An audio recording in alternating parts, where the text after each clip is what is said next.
In light of what is happening in Bilad Sham, I thought that one of the things that I should do is to discuss some of the ahadith, some of the traditions that are going around that we should be aware of with regards to the modern realities.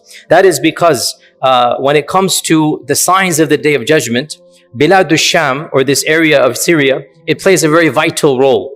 And there are many traditions about Bilad Sham. And today we will be discussing not the authentic ones, but some of the ones that are very weak or fabricated, but are very common on the internet. Because we should warn against the weak and the fabricated traditions, because too much is being read in, and people might become absorbed in trying to recreate what they think the hadith says. And this is a common problem throughout history. So today's brief lecture is a summary of some of the more common, fabricated, or very weak traditions that I've seen being circulated on Twitter, on WhatsApp, on Facebook regarding the current situation in Bilad Sham. And by the way, we don't need weak and fabricated traditions. We have enough in the Qur'an and in the authentic Sunnah to tell us of the blessings of Bilad Sham. I just recited in Salatul Isha the whole verse about Allah subhanahu wa ta'ala mentioning that al-ardh allati barakna hawlahu, that subhanalladhi asra bi'abdi laylan min al-masjid al-harami ila al-masjid al-aqsa, that the masjid al-aqsa alladhi barakna hawlahu, everything around Masjid al-Aqsa is Mubarak. And Allah calls it al-ardh al-muqaddas, and Allah calls it the holy land. And the Prophet ﷺ said in a number of authentic traditions, he said that, oh Allah, bless us in our Bilad Sham, bless us in our Bilad Sham, barik lana fi shamina. And he said this when Bilad Sham wasn't under Muslim control, it was under Roman control. And he said this is supposed to belong to us because this is where the prophets walk, this is the holy land, it belongs to us. So we don't need weak and fabricated traditions, and yet we find them commonly circulating amongst the masses. Now, before I get to one or two examples, very brief introduction. I know I've spoken about this a lot of times, but still, a very quick refresher course. Why are there so many, weak and fabricated traditions? We need to understand the science of hadith is a very different science than any other science known to mankind. It is a unique science to the Muslim Ummah. No other tradition invented a tradition or a science like the sciences of hadith. There is the unanimous consensus of the scholars of Islam that the sciences of hadith are one of the unique contributions to human civilization that only Muslims have done. Jews did not have it. Christians did not have it. They didn't have a mechanism to sift what their prophet said, the good from the bad, the weak from the authentic. They had no mechanism. And we see this reality. As for us, from the time of the Sahaba Tabi'un, from the earliest of times, Muslims understood that we need to figure out how to separate what the Prophet ﷺ actually said from what is being attributed to him. Why? Because the Qur'an was compiled in the life of the Prophet ﷺ, and within a year after he passed away, Abu Bakr as-Siddiq radiallahu anhu made the official copy of the Qur'an from Fatiha to Nas. As for hadith, hadith was organic. Hadith was not compiled in a book because it was not possible to compile in a book. Because the Prophet ﷺ spoke for 23 years. Sahaba heard him throughout his life. And so, as the Sahaba spread, the knowledge of what they heard also spread. So you had Sahaba spreading a hadith where they went. But along with the Sahaba spreading what the Prophet ﷺ said, you had people fabricating. You had people who wanted to, figure out a mechanism to justify their theological deviation, their political deviation, or their own interpretation.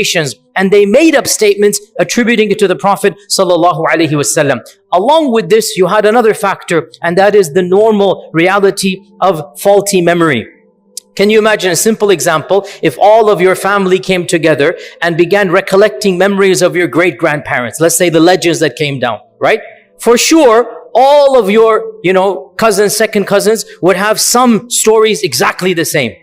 And then within yourselves, you'll have a little bit of difference. And then maybe one person will have a completely unique story. Maybe he messed up, he got it from another source, and he attributed it to your great-grandfather by an accidental mistake. It wasn't fabrication. Same thing happened with the hadith of the Prophet ﷺ, where you had intentional fabrication, and then you had faulty memories, people who don't know that well. And then you had the huffaz, the mutqinin, the scholars of hadith. So a science was developed called the science of hadith. And slowly but surely there was a sifting that took place. And just to give you a simple example, a lot of people don't understand how difficult and how complex this science is. This was the course of my undergraduate study when I was studying in Medina. There was an entire college called the College of Hadith, and that's what it specializes in.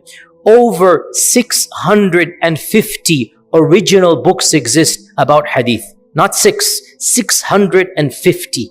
It is a massive encyclopedic enterprise. Scholars from the first generation and second generation all the way to the fifth generation, they are compiling original books of Hadith. It's not just Bukhari and Muslim. You know Bukhari and Muslim because they're the best. In fact, over 600 books have been written in Islamic history attempting to compile hadith. The most famous of the earliest one is, of course, Imam Malik's Muwatta. Look at the date. Imam Malik died 179. So Imam Malik's Muwatta, 179. And then of the latest books, for example, the Mustadrak of Al-Hakim or the Sunan of Al-Bayhaqi, 458 Hijrah. So from 179 to 450, that's not the end. There's even some written in the beginning of the 500s, which is giving you one of the famous books written. Al-Bayhaqi, you hear it? He died 458. Imagine 458 to 179, 300 years difference, right? From the first to the last. Between the two, geographic regions, you had scholars in Yemen, you had scholars in Samarkand, you had scholars in Egypt, you had scholars in Mecca and Medina, you had scholars around the world, each one of them compiling. Now you have a large corpus of books and you have to sift through them, and our scholars categorize these books. That's why out of these 600 plus books, 6 of them became more famous. They were considered to be the more authentic, and of these 6, 2 are the most authentic by pretty much unanimous consensus because their criterion or the strictest, that is Bukhari and Muslim. Now, long story short, I'm not going to teach obviously the sciences of hadith, but I will give you the reality, the end result. I'm going to give you the end result. How do you know if a hadith is authentic or not? The same way, how do you know which position of fiqh to follow? You have to ask the person whom you trust. That's all. There is no other way to do this. It's not your area of expertise, so you have to go to somebody whom you trust. And understandably, just like in any discipline, you're going to find a spectrum of opinion. Therefore, don't be surprised if a certain preacher or a speaker gives a hadith and says, oh, this is a good hadith, it's an authentic hadith. Another preacher says, no, this is not an authentic hadith. Such is the reality of hadith sciences. Don't be surprised. And one very important point to note, if somebody believes a hadith is weak because of a technical reason, this person is not rejecting what the Prophet ﷺ said. That's absolutely incorrect. The person is saying, I don't believe the Prophet ﷺ said it. There's a big difference between the two, right? One scholar might say this hadith is authentic. Another scholar says, no, I looked at this chain and I think this is weak. It's a technical ikhtilaf. So to reject a hadith because you think it is weak is not a rejection of what the Prophet ﷺ said. It's a rejection of him having said it. You see the difference between the two, right? And so please be careful of this distinction. Now with that very long introduction, understand another point. Imam Ahmad famously remarked, there are 3 genres, the bulk of traditions are false in them. There are 3 areas, the bulk of what is narrated by the people, and Imam Ahmad, he's speaking around, 240 Hijrah. Imam Ahmad is speaking, in the middle of the 3rd century. Imam Ahmad says, there are 3 areas, the bulk of what the people narrate, it's not authentic. One of them, tafsir, another of them, maghazi, and the third of them, the signs of the Day of Judgment, which is our topic today.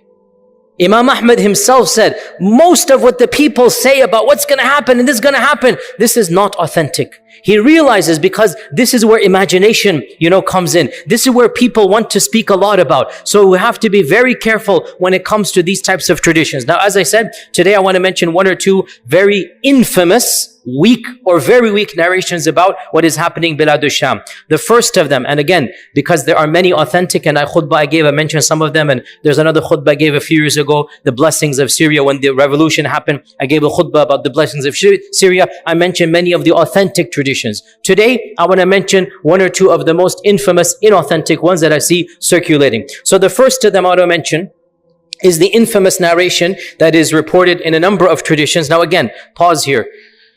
The scholars of the past, did not have a problem narrating a weak tradition with its chain, because they're telling you that this is a weak chain. They're preaching and teaching to specialists. So Imam Ahmad ibn Hanbal, he has in his book many traditions that he himself considered weak. No problem. Because he did not say, I'm only going to compile the authentic ones. That's Bukhari. If Bukhari has something in his Sahih, this means he thinks it is authentic. Muslim, this means authentic. As for Ahmad or Abu Dawud or the other books, they didn't have that high stringent condition. Why they didn't have it is beyond the scope of today's lecture, but suffice to say, if you had that strict condition, you would have to eliminate the bulk of traditions. That's why Bukhari really was the strictest, because he had a very high standard in doing so. So we have in Musnad Imam Ahmad many traditions that Imam Ahmad himself knew to be weak, but he wanted to record them, that you know the chain, because if you know the chain, you can figure out it is weak. So Imam Ahmad has it in his book, and it is also in the Mustadrak of Al-Hakim, and it is also in other books, which is the infamous hadith about the black flags coming from Khurasan. The black flags coming from Khurasan. Khurasan, of course, it is Transoxania, and it is these days, it is like Afghanistan and Samarkand in those regions. This is the land of Khurasan. So there's a famous hadith, allegedly, that our Prophet ﷺ allegedly said, this is a contested hadith, when you see the black flags coming from Khurasan, then go to those black flags, because in that army will be Khalifatullah al-Mahdi. This is one version of the hadith.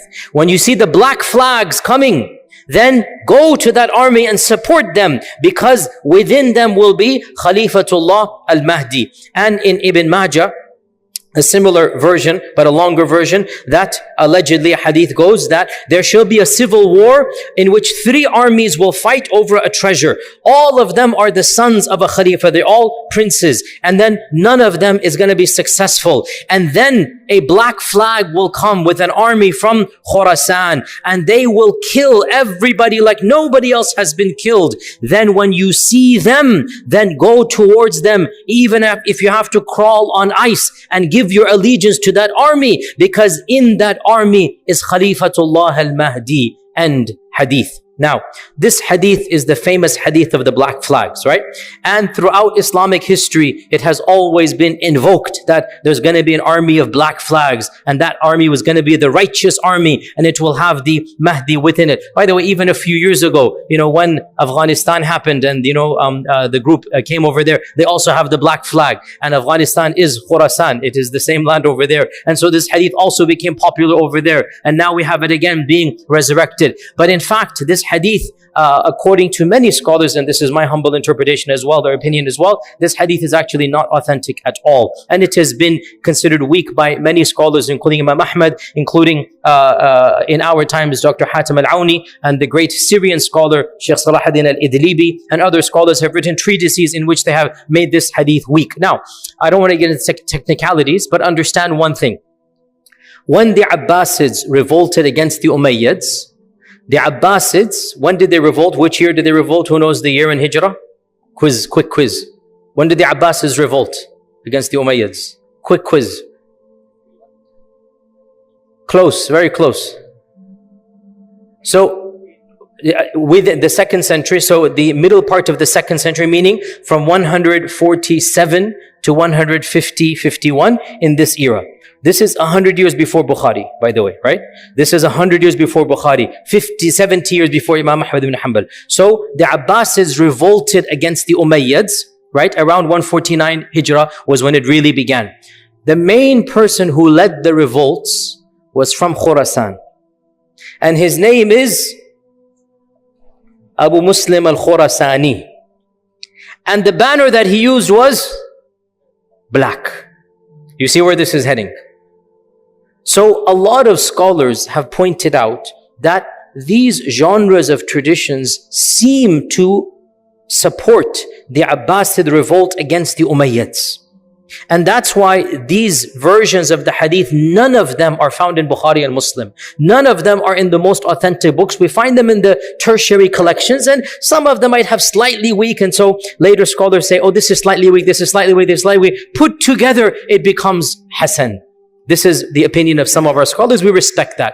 Other scholars say actually, not only is every chain quite weak, but the content of it, it just goes against, it's fihi nakara. They say it's something that we should reject because it seems to very much, coordinate, if you like, or act as a instigator to the Umayyad and the Abbasid warfare that took place. And in fact, that's why Ibn al-Jawzi famously considered this hadith to be fabricated. Ibn al-Jawzi considered this hadith to be absolutely fabricated. And he put it in his famous book, Al-Mawdu'at.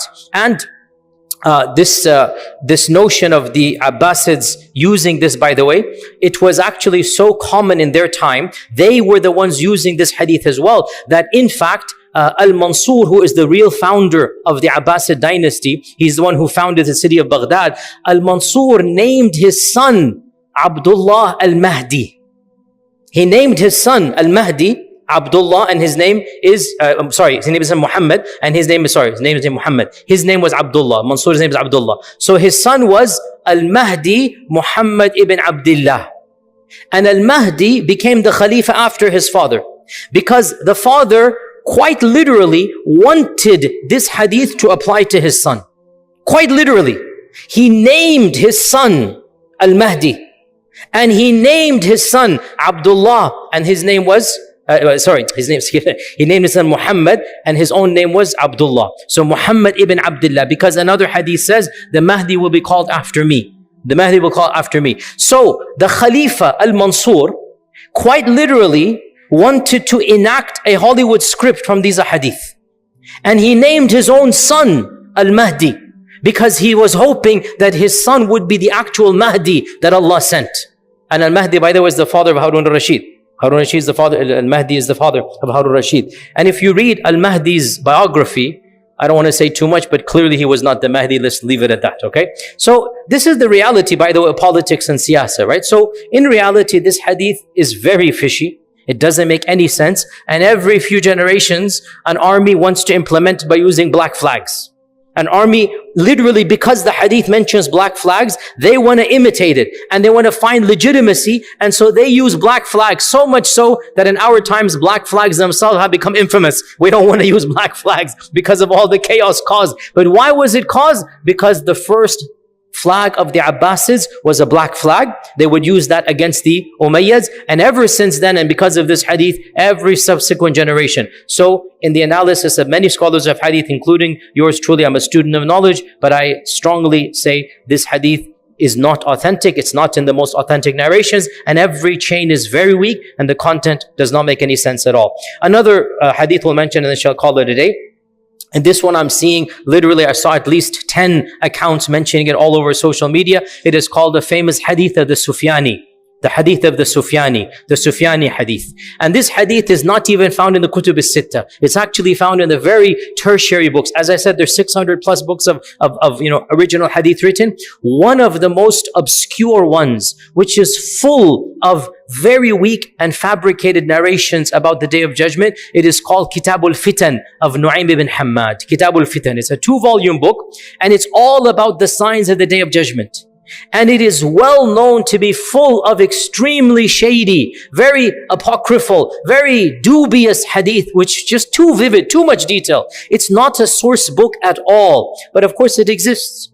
And this narration of Sufyani is found in that book, Kitab al-Fitan. Is found in this book. And it reads as follows, that the Arabic is very long. يَخْرُجُ رَجُلٌ يُقَالُ لَهُ سُفْيَانِي, that a man will come who shall be called a Sufyani, from a Sufyan. A man will come, he will be called a Sufyani, and he will come from the depths of Damascus. By the way, Ibn al-Jawzi, Ibn al-Qayyim, Ibn Taymiyyah, other scholars say, anytime a hadith is very specific about the future, know that it is fabricated. One of the signs of fabrication is that it mentions names and dates and specific occurrences. Our Prophet didn't speak like that. He spoke in generalities about the signs of the Day of Judgment. So now you have, there are a hadith that mention, in the year such and such this will happen. There are hadith that mention right now, from the land of Damascus, a man by the name of Sufyan will come out. it's not something that is normal in authentic hadith. These are signs that this hadith is, very fishy. So the hadith goes on, alleged hadith. A man will come from Damascus, from the depths of Damascus, by the name of Sufyan. The majority of his followers will be from the tribe of Kalb. He will kill everybody to the extent of ripping open the bellies of women and killing the unborn children. Then the tribe of Qais will gather against him and he will kill all of them, leaving no one to be able to prevent the harm that he is doing. Then a man will come from my household, Ahl Bayt the Mahdi. A man will come from my household. He would rise in the district of Al-Harra, and the news will reach Al-Sufyani. He will send an army to confront him, but they will be defeated. Sufyani will then march with his own forces. Then when they reach a desert area by the name of Al-Bayda, Allah will cause the earth to swallow them, and none of the Sufyani army will survive except a few who will tell others what happened. End hadith. Now, this hadith is now being forwarded everywhere because I don't want to get too specific with their interpreting a certain person to be the Sufyani, another person to be the tribe of Kalb, another group to be the tribe of Qais, and everybody. So they literally read this hadith, they look at what is happening, and they start assigning like children playing games. You play this, you play this, you play this. And then they pretend this hadith is applying over here. This should never be done, even with authentic traditions, much less weak and fabricated traditions. This should never be done, even with authentic traditions. Our scholars unanimously say, never take something that you find even in authentic hadith and presume that an incident in your generation is exactly what the Prophet referred to. How do you know? Could be another generation. You may interpret, you may say maybe, but never categorically link, because history has shown every few generations something happens, and great scholars link an authentic hadith with what happens. Turns out they were wrong. In fact, even the Sahaba, they thought that Dajjal was amongst them. And the next tabi'un, they thought another person Dajjal. And the next person, every few generations, somebody comes and says, oh, this Dajjal, Dajjal, Dajjal. Well, alhamdulillah, he has not yet come, and may we never live to see him. May we not ever see, that time that comes straight. So never, ever apply even an authentic hadith to current events. How much more so when it is weak and fabricated? So this hadith talks about a figure known as Sufyani. What does Sufyani refer to? From the descendants of Sufyan, Abu Sufyan. And right then and there you realize something is fishy here, right? Because the Umayyads were despised by many groups of people, especially those who supported the Ahl al-Bayt. And so the notion is, not that I'm defending the Umayyads or criticizing, I'm just being factual right now. The Umayyads have a lot of good and they have a lot of bad as well. Just look at what they've done, a lot of good and a lot of bad. This is the reality, right? So I'm not defending, I'm not criticizing. I'm telling you factually, the Ahl al-Bayt, the supporters of the Ahl al-Bayt, the Shia to Ahl al-Bayt, they obviously did not like the Umayyads at all for many legitimate reasons. And so to say that there will be a civil war between a Sufyani and between an Ahl al-Bayt, automatically this is the reality of what was happening for the first 100 years of the Umayyad rule. Multiple civil wars between Hussein and radiallahu anh and the Umayyads, and between Zayd and the Umayyads, and between so many times between so many of the Ahl al-Bayt and between the Umayyads. And then the Abbasids, I'll teach you a little bit of history, you should know this bit. The Abbasids, they double-crossed. They're politicians in the end of the day. The Abbasids allied with the Shia to Ahl al-Bayt. The Abbasids said, we're on your side. The Abbasids formed an alliance, Shia to Ahl al-Bayt. And then they revolted against the Umayyads. As soon as they got to power, first thing they did, massacred all of the Umayyads. Literally, they invited them to a peace treaty. They invited them to a banquet. Literally. This is one of the most infamous episodes of Islamic history. They promised them safety and security, and then they shut the doors, and they massacred down to every last child. And then they massacred Abu Muslim al-Khurasani, their own general. Their own leader, they killed him, because he was getting too powerful, too popular. And then they backstabbed the Shia to Ahl al-Bayt, whom they said that they would ally with. And they cut them off, imprisoned their imams, so on and so forth. This is politics. I'm not defending, I'm just telling you what happened. This is politics, right? So you can imagine in this, there were many battles that took place between the Sufyanids, i.e. the Umayyads, and between the Ahl al-Bayt. So to have a hadith that says there shall be a civil war between the Sufyanid and he's gonna kill people in the worst manner and then a Mahdi figure will come. I mean, you automatically see it doesn't make any sense. And like I said, hardly any scholar consider this to be an authentic hadith. So please don't forward the Sufyani hadith. It is definitely not an authentic hadith. One final point that I want to mention here. A lot of people have asked me for my opinions about the reality of what is happening right now in Bilad al-Sham. Listen, brothers and sisters, I love to talk about classical stuff.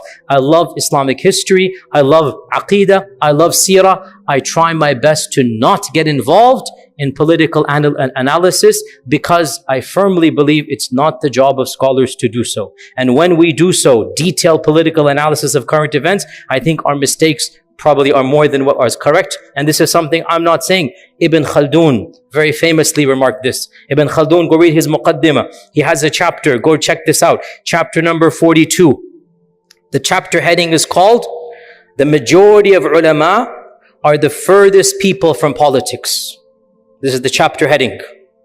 Ulama ab'adu nasi an siyasa. Literally he has this.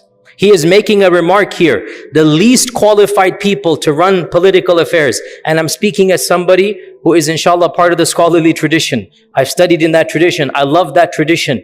And yet I warn ulama from getting involved in politics. I warn this and I try my best to implement it myself. Why? Ibn Khaldun remarks. And by the way, just for the advanced people in the audience here, subhanallah. What did Plato say about the ideal ruler? Who knows? Plato, Aflatun. Plato said the ideal ruler is who? The philosopher, the Philosoph, the Aqlani, the Rajul of Aql. Plato, in his theoretical mind, said the intellectual person should be the leader. Ibn Khaldun is the exact opposite. Ibn Khaldun is like, you should never put the intellectuals and the philosophical class and the ulama as leaders. And he says it in a polite way, but I will reinterpret. He says it very politely. He says that is because the ulama, they speak in generalities and they speak in idealistic language and they speak in, I'm going to say, he does say utopic visions and dreams, right? And they don't actually get involved down to the nitty-gritty of real. So let ulama preach utopic ideals. We want to lift people up to those ideals. When ulama try to apply those ideals to the reality, they mess up big time.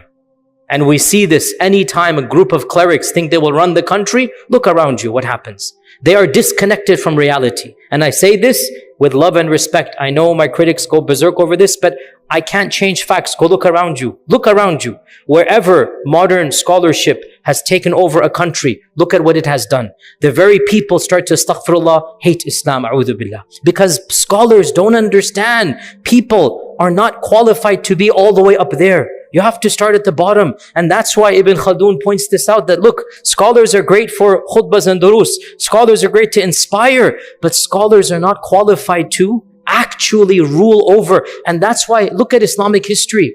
Only in the time of Khulafa al-Rashidun. That's it. That's why they're Khulafa al-Rashidun. That's it. And even they could not, their people could not live up to their standards. That's why what happened. Even in the time of Ali radiallahu anhu, and he was who he was, the people could not live up to that. This is the reality, the disconnect between theory and reality. We see this, and with utmost respect, look at the Arab Spring. I don't want to get too blunt here, but everybody, look at your own countries. The good people who went into politics, where are they now? Where are they? I'm not being too explicit, but you know where I'm from? Look at what happened back there. And look at Egyptians, look at others as well. So my humble advice as a student of history to my brothers in Syria, and I know it's not going to reach them, but it's generic advice. Learn from the mistakes of the last 20 years, rather the last 1,400 years. Learn from history. Learn from history. Don't expect society to become ideal overnight. You have to give freedoms to everybody. We want religious folks to be religious. We want religious folks to be able to preach and teach. But in order for them to preach and teach, you cannot enforce a harsh version on other people. And therefore, levels of freedom for everybody is actually the lesser of two evils. And that's why in America and in Western lands, we can flourish the way we can flourish. This is the reality, the awkward reality that most people of a theoretical ilmi nature don't understand. Learn from history, understand. When you let others live, they will let you live. When you let others breathe, they will let you breathe as well. But when you try to enforce one very narrow version, whatever it might be, whether it's Ba'athism, whether it's harsh secularism, whether it is your version of Islamic law and the people don't want it, well then what happens. So learn from history. My sincere advice to them is that the goal, we want religiosity to be something that is cherished. We want preachers and ulama to have the freedoms to preach and not be criminalized. And perhaps the only way to do that is to allow people a level of freedom that everybody can inshallah ta'ala accommodate. We make dua for our brothers and sisters in Syria. We make dua that Allah subhanahu wa ta'ala blesses them. We make dua that Allah subhanahu wa ta'ala provides safety and comfort for all of the people and allows them to be a role model for other Muslim nations around the world. Assalamu alaikum.